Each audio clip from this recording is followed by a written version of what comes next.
नमस्कार साथियों, मैं डॉक्टर सुरेंद्र कुमार चंदेल, सहायक आचार्य भूगोल, राजकीय महाविद्यालय टोंक। आज का अपना अध्ययन बिंदु है कृषि को प्रभावित करने वाले कारक। कृषि को कौन कौन से कारक प्रभावित करते हैं? कृषि को प्रभावित करने वाले कारक 5 हैं।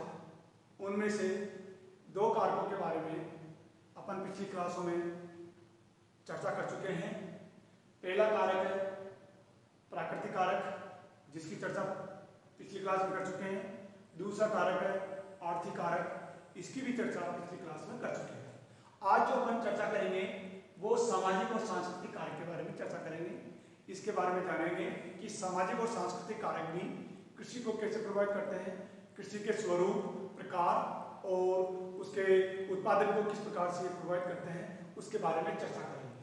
जैसा कि अपन जानते हैं कि कृषि को प्रभावित करने वाले प्रमुख कारक प्राकृतिक कारक है, इसके अलावा आर्थिक कारक भी उसको प्रभावित करते हैं, किंतु सामाजिक और सांस्कृतिक कारकों की भी भूमिका कम नहीं है। ये भी कृषि को किसी न किसी रूप में प्रभावित करते हैं और ये कारक भी कृषि के उत्पादन को, उसके प्रकार को और उसके स्वरूप को निर्धारित करने में भूमिका निभाते हैं। प्रत्यक्ष अप्रत्यक्ष रूप से सामाजिक आर्थिक कारक भी कृषि के उत्पादन को प्रभावित करते हैं। जैसा कि प्रोफेसर एल.डी. स्टैम्प ने बताया कि भूमि उपयोग में किस प्रकार से सामाजिक और सांस्कृतिक कारकों की भूमिका है। ये किस प्रकार से सामाजिक और सांस्कृतिक कारक भूमि उपयोग को प्रभावित करते हैं, ये स्टैम्प महोदय ने अच्छे से समझाया। ये सामाजिक और सांस्कृतिक कारक है जो कृषि को प्रभावित करते हैं। वो प्रमुख कारक इस प्रकार से हैं। भूस्वामित्व पहला कारक है, सामाजिक और सांस्कृतिक पहला कारक है भूस्वामित्व। भूस्वामित्व कृषि को प्रभावित करता है। दूसरा कारक है खेतों या जोतों का आकार, कि खेत और जोत का आकार कैसे कितना बड़ा है, किस साइज का है, वो भी कृषि के उत्पादन को, कृषि के प्रकार को, कृषि के स्वरूप को प्रभावित करता है। तीसरा है जातियाँ, जो जैसा कि अपन जानते हैं कि भारत में विभिन्न जातियाँ और विभिन्न धर्म और विभिन्न प्रकार के आर्य आते हैं, ये भी जातियाँ भी कृषि के उत्पादन को प्रभावित करती है। तीसरा कारक। चौथा कारक है धर्म, रिलीजन। धर्म या रिलीजन भी जो कि एक सामाजिक सांस्कृतिक कारक है, वो भी कृषि के उत्पादन को प्रभावित करता है। और 5वां कारक है आहार्य आदतें, यानी खाने की आदतें।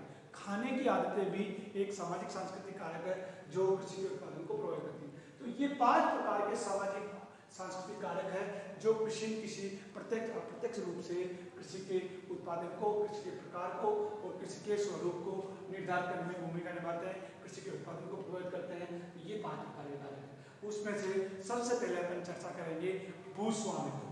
भूस्वामित्व जो कि कृषि को प्रभावित करने वाला एक सामाजिक सांस्कृतिक कारक है। ये प्रमुख कारक है, सामाजिक सांस्कृतिक कारक जो कृषि के उत्पादन को प्रभावित करता है। भूस्वामित्व का मतलब है भूमि का, यानी खेत का, यानी फॉर्म का स्वामी कौन है, उसका मालिक कौन है, वह भूस्वामित्व ये एक सामाजिक सांस्कृतिक कारक है जो कृषि के उत्पादन को प्रमुख रूप से प्रभावित करता है। भूस्वामित्व यानी कृषि का मालिक कौन है। तो ये भूस्वामित्व भी 4 प्रकार का है। भूस्वामित्व भी 4 प्रकार का है। सामूहिक भूस्वामित्व, जिसे जॉइंट ओनरशिप कहते हैं। भूस्वामित्व कृषक, फ्री होल्ड कृषक, फ्री होल्ड लैंड होती है। और तीसरा है आसामी कृषक, टेंडेंट होता है। और चौथा है बड़े स्टेट भूस्वामित्व, यानी लार्ज स्टेट भूस्वामित्व। तो ये 4 प्रकार का भूमि पर स्वामित्व होता है। उन ये चारों प्रकार का भूस्वामित्व ही कृषि के उत्पादन को प्रभावित करता है। जैसा कि अपन सबसे पहले भूस्वामित्व में बात करेंगे सामूहिक भूस्वामित्व। सामूहिक, जैसा कि अपन जानते हैं कि भूस्वामित्व का मतलब है भूमि का मालिक कौन है। ये जैसा कि अपन पहले देखते थे पुराने समय में कि किसान या कृषक अपनी जमीन का मालिक नहीं होता था। वो जमींदार या बड़े आदमी के खेतों पर किसी न किसी रूप में काम करता था और वो भूमि का मालिक स्वयं नहीं होने के कारण वो खेती में अधिक रुचि नहीं लेता था, इसलिए उत्पादन भी अधिक नहीं होता था।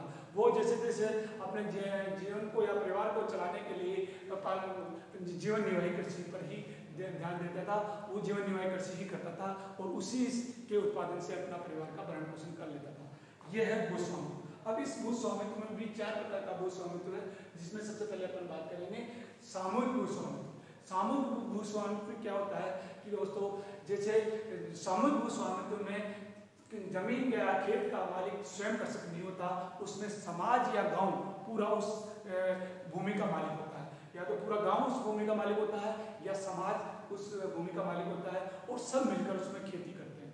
जो भी उत्पादन होता है वो अपनी अपनी मेहनत के अनुसार सब में बराबर बांट दिया जाता है। तो उसमें भी क्योंकि वो स्वयं मालिक नहीं है, स्वयं का हिस्सा पूर्ण नहीं होता, इसलिए वो ज़्यादा रुचि नहीं दिखाता और उसमें हिस्सा बराबर बढ़ जाता है, इसलिए ज़्यादा रुचि नहीं दिखाता। इस प्रकार का सामूहिक भूस्वामित्व कहलाता है। इसमें ये जो भूस्वामित्व है अलग अलग देशों में अलग अलग नामों से भी प्रचलित है। जैसे इसको इजराइल में, इसको मेक्सिको में इजेडो कहते हैं, इजराइल में किबुट्ज कहते हैं, और इसमें रूस में कोलकोज कहते हैं, और इसी को चीन में कम्युनिटी के नाम से प्रचलित है। तो ये सामूहिक भूस्वामित्व भी अलग अलग देशों में अलग अलग नाम से प्रचलित है। यह है सामूहिक भूस्वामित्व, जिसमें संपूर्ण समाज या संपूर्ण गांव भूमि का मालिक होता है और सब उसमें खेती करते हैं और अपनी अपनी मेहनत के अनुसार उनको हिस्सा या उत्पादन मिल जाता है। तो इसमें ज्यादा रुचि नहीं दिखाता। यह है सामूहिक भूस्वामित्व। दूसरा जो है भूस्वामित्व कृषक, भूस्वामित्व कृषक ये दूसरा रूप है भूस्वामित्व का। उसमें जमीन का मालिक या खेत का मालिक स्वयं किसान होता है।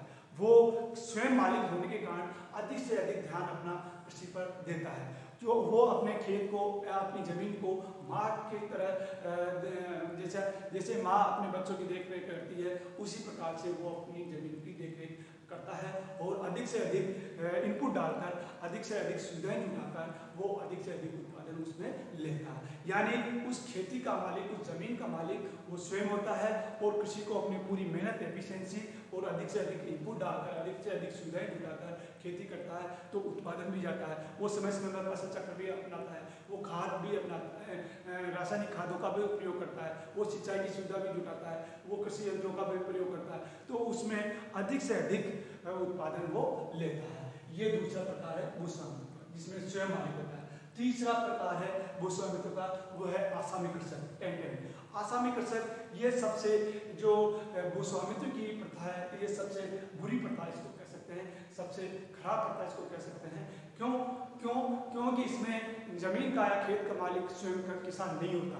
इसमें जमींदार या बड़ा आदमी खेत का मालिक होता है और वो लगान या बटाई लगान पर के आधार पर पहले से तय कर लेता है कि इस वर्ष में इस भूमि इतनी भूमि है और इसका लगान इतना देना है। तो वो लगान के रूप में वो किसान उसका बड़े जमींदार को उसका उत्पादन का हिस्सा, ज़्यादा हिस्सा उसको दे देता है। और कभी कभी प्राकृतिक आपदाओं के कारण या बारिश नहीं होने के कारण यदि उत्पादन कम होता है, तो उस उत्पादन कम होने के कारण उसका लगान तो पहले से तय हो गया, किंतु उसके उत्पादन नहीं हो पा रहा, फिर भी उसको जमींदार को या उसके मालिक को उसको पूरा हर्जाना देना पड़ता है।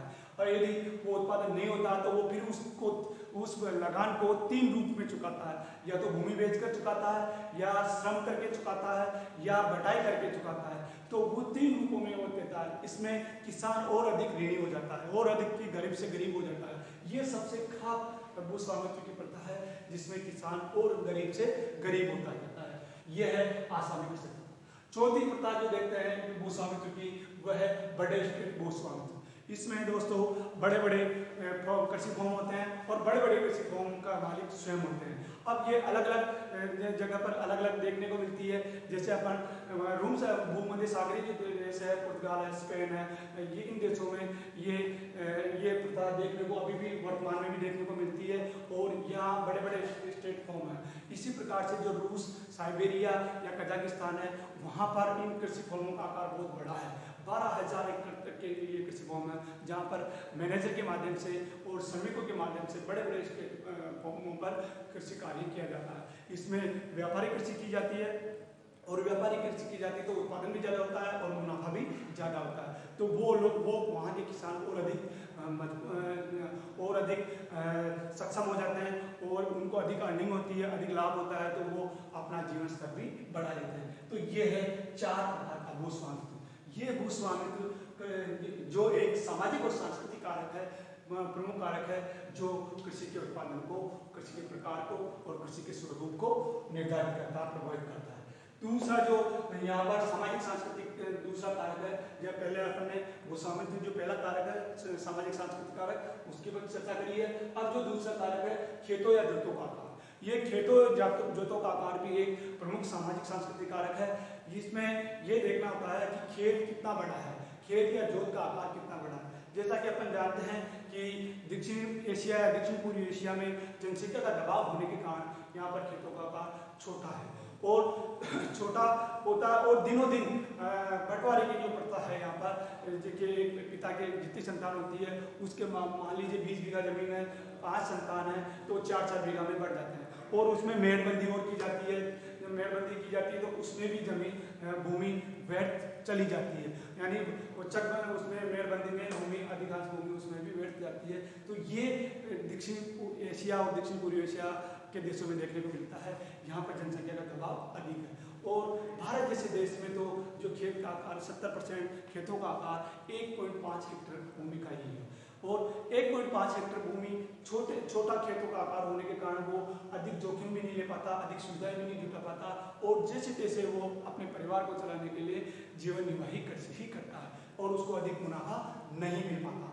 किंतु जहाँ खेतों का आकार बड़ा है वहाँ पर वो व्यापारिक कृषि करते हैं और अधिक से अधिक सुविधाएं, अधिक से अधिक इनपुट डालकर अधिक से अधिक उत्पादन लेते हैं, अधिक से अधिक उत्पादन से उनको अधिक मुनाफा होता है और उनका जीवन स्तर बढ़ता है और वो कृषि में और अधिक सुविधाएं जुटाकर और अधिक मुनाफा लेते हैं तो उनका जीवन स्तर पर लाइफ स्टैंडर्ड भी बढ़ता जाता है। तो ये खेतों का आकार भी, जोतों का आकार भी कृषि के उत्पादन को प्रभावित करता है, कृषि के स्वरूप को तय करता है, कृषि के प्रकार को तय करता है।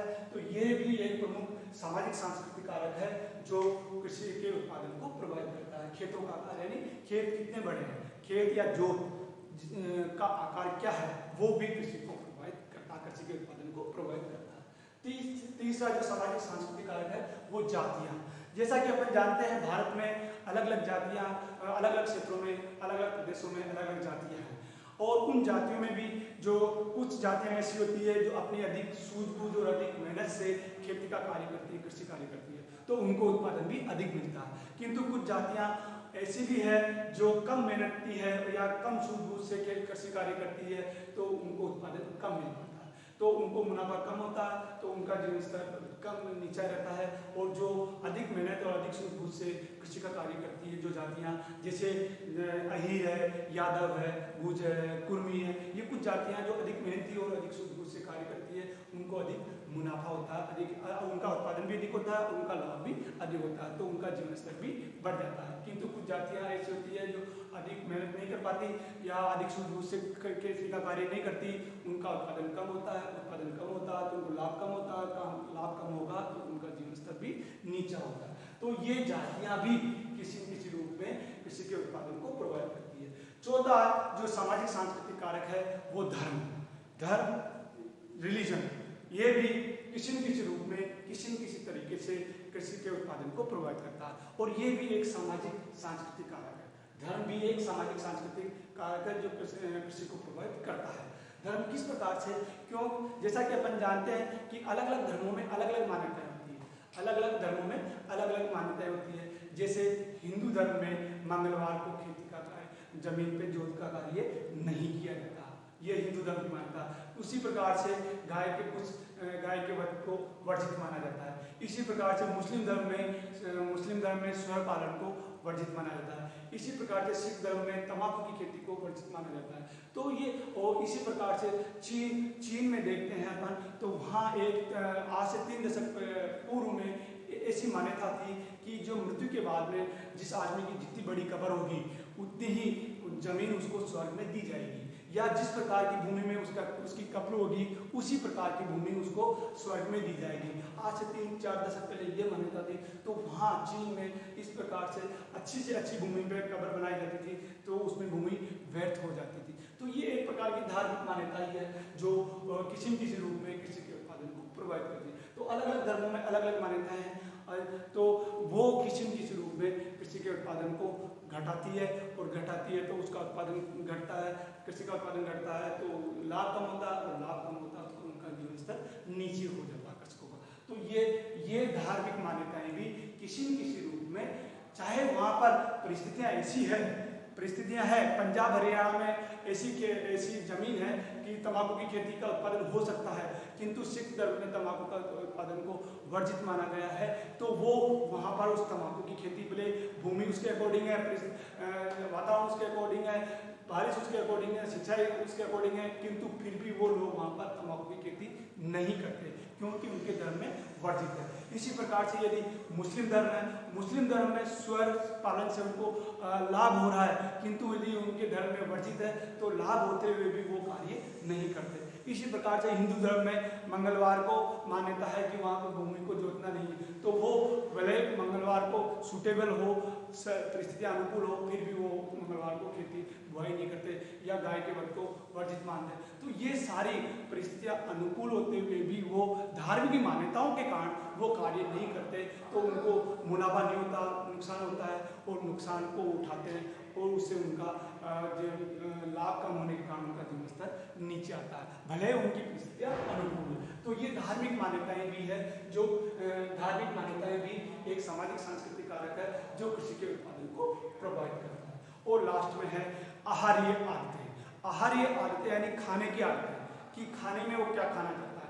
ये आहारीय आदतें भी अलग अलग धर्म में अलग अलग प्रकार की होती है, अलग अलग जातियों में अलग अलग प्रकार की होती है। आज जो आहार्य आदतें हैं, जिस प्रकार की वो फसल या जिस प्रकार का वो अनाज खाता है, उसी प्रकार के अनाज को बोना वो अधिक पसंद करता है, भले उसमें मुनाफा कम हो, भले वो व्यापारिक न हो, भले वो जीवन निर्वाह हो। जैसे पश्चिमी राजस्थान में बाजरा खाना वहाँ की जातियों को पसंद है, तो वो किसी न किसी भूमि अपने भूमि के कुछ न कुछ भाग में बाजरा अवश्य बोएंगे, भले वहाँ और फसल की भी अनुकूलताएं हैं, किंतु फिर भी वो बाजरा बोएंगे क्योंकि उनकी आहार्य आदतें, खाने की आदतें बाजरा खाने की है। तो वो इसी प्रकार से किसी क्षेत्र में चावल का है, किसी क्षेत्र में गेहूं का है, भले उससे लाभ कम हो, किंतु वे उस प्रकार की फसल को बोते हैं और उस प्रकार की फसल को बोने से उनको अधिक मुनाफा नहीं होता, किंतु वो उनकी आहार्य आदतें होने के कारण उस फसल का उत्पादन करते हैं और उस फसल को अपने खाने में काम लेते हैं, यानी वो अपने जीवन निर्वाह के लिए उस प्रकार की खेती को करते हैं। तो ये आहार्य आदतें भी एक सामाजिक सांस्कृतिक कारक है, ये भी कृषि के उत्पादन को प्रभावित करता है। तो इस प्रकार से आपने देखा है कि ये पांचों कारक जो कि सामाजिक और सांस्कृतिक कारक है, ये सामाजिक और सांस्कृतिक कारक है, ये भी कृषि के उत्पादन को बढ़ावा देना या उसको घटाना तय करते हैं, और ये उसके उत्पादन को, उसके प्रकार को, कृषि के प्रकार को और कृषि के स्वरूप को तय करते हैं। तो ये है सामाजिक और सांस्कृतिक कारक जो कृषि के उत्पादन को प्रभावित करते हैं। तो बारी बारी से अपने देखा, सबसे पहले लेक्चर में, पिछले लेक्चर में सबसे पहले अपने प्राकृतिक कारकों के बारे में चर्चा करी, जो एक प्रमुख कारक है कृषि को प्रभावित करने वाले। दूसरे कारक जो आर्थिक कारक है वो भी प्रमुख कारक ही है, किंतु प्राकृतिक कारकों से कम है, किंतु प्रमुख कारक है, वो भी कृषि के उत्पादन प्रकार और स्वरूप को तय करते हैं। और तीसरे जो आज अपने चर्चा करी सामाजिक और सांस्कृतिक कारक, ये भी प्रमुख कारक जो कृषि के उत्पादन को प्रभावित करते हैं। धन्यवाद सर।